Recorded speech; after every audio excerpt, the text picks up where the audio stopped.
All right, welcome back to the 2015 Torrington Hall of Fame induction ceremony. And we have one of our favorites, a young lady who we have been covering since I think she was 6, when we used to see her at the Register Citizen with her lovely mom, Susie. HOF-Ali Bronson from ESPN is here. Hi, kiddo. Hi, how are you? Oh, you know, living the dream, as they always say. People sometimes ask me, hey, how's it going? You living the dream? And I say, well, yes, actually, I am, as you, right?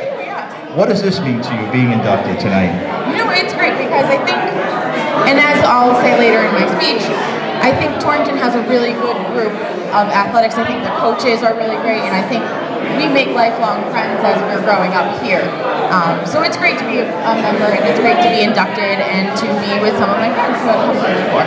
Mr. Wilson is a lifelong New York Giants fan. And part of your thrill that you've had ESPN is running into the likes of LT and all kinds of folks in the hallway, where at first, I think you were a little intimidated, but now it's just like, LT, what's up, right? Is that where we are? Well, Lawrence Taylor was still one of those, oh my God moments. For the most part, the other athletes have kind of been, you know, hey, how's it going? You know, I was a little intimidated with Ronda Rousey when she came through. I didn't want to make her mad. Good call. But for the most part, the athletes you get used to, it's the celebrities that come through that still get you a little bit. I have a great picture at home of Lawrence Taylor, my wife, and myself. But my intimidating moment was with Bill Parcells. I'm sitting there at a news conference with him, and it was after asking about repeating. I said, how do you keep the intensity level up? Turned around to me and goes, that's a basketball term. That was okay. They want none of that. The Daily News is sitting here and everything else, so, but he was fine to deal with. You know, right now, tell us what you're doing with ESPN, something that was groundbreaking just months ago. Yes, we launched a new show called, it's ESPNW presents Spain and Prim. It's with Sarah Spain and Prim Serberpat, and it is the first national sports show hosted by women and produced by women. Right, and you know, you've always said that you'd rather be on that side of the glass. Yes, you know, in college maybe I thought, I want to be on SportsCenter and I want to do all this stuff on air. But as I came into radio and I realized that radio is a blank slate every day.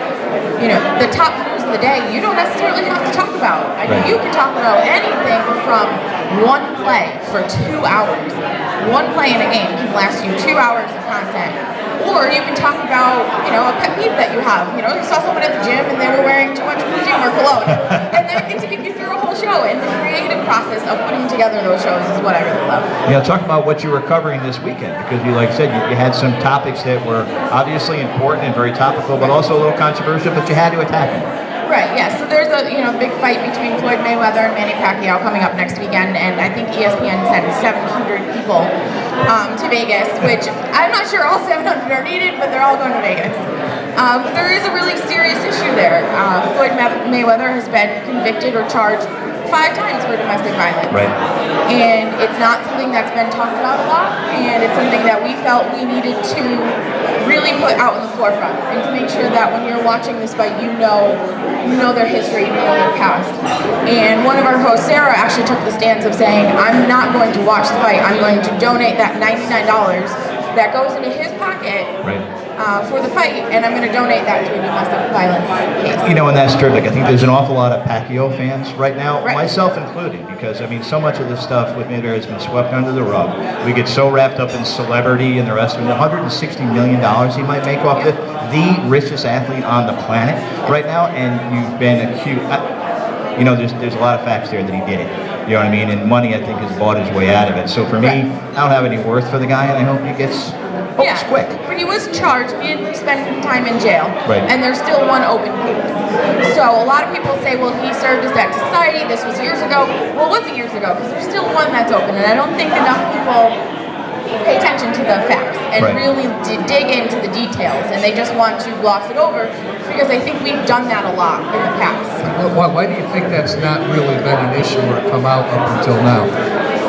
I'll bet you if I went up to a ton of Mayweather fans, they've never heard that before. They haven't, and we learned that because we took a lot of calls. We had a very smart, open, and honest conversation about it, and I think a lot of it is it's an issue that we're just starting to see come to light now with the Ray Rice situation, and so now we have this big awareness of domestic violence. And it took a lot of digging and reporting, and finally John Barr from ESPN did a wonderful job on Outside the Lines, and he laid everything out. And so now I think people are more informed, and I think there will be a lot more Manny Pacquiao fans next weekend than Floyd Mayweather. Absolutely. Well, I'm not paying the $99. Just no question about I'll it. let Soup Campbell tell us what's going on. We'll be talking to Stu Campbell from ESPN before he goes there. And Allie, we want to thank you for stopping by. We want to let you go and practice your speech a little bit more, but you're going to knock it out of the park. Don't worry about it, because everything you do is great. You're doing a terrific job. Have fun. Allie, thank you very much. Thank you.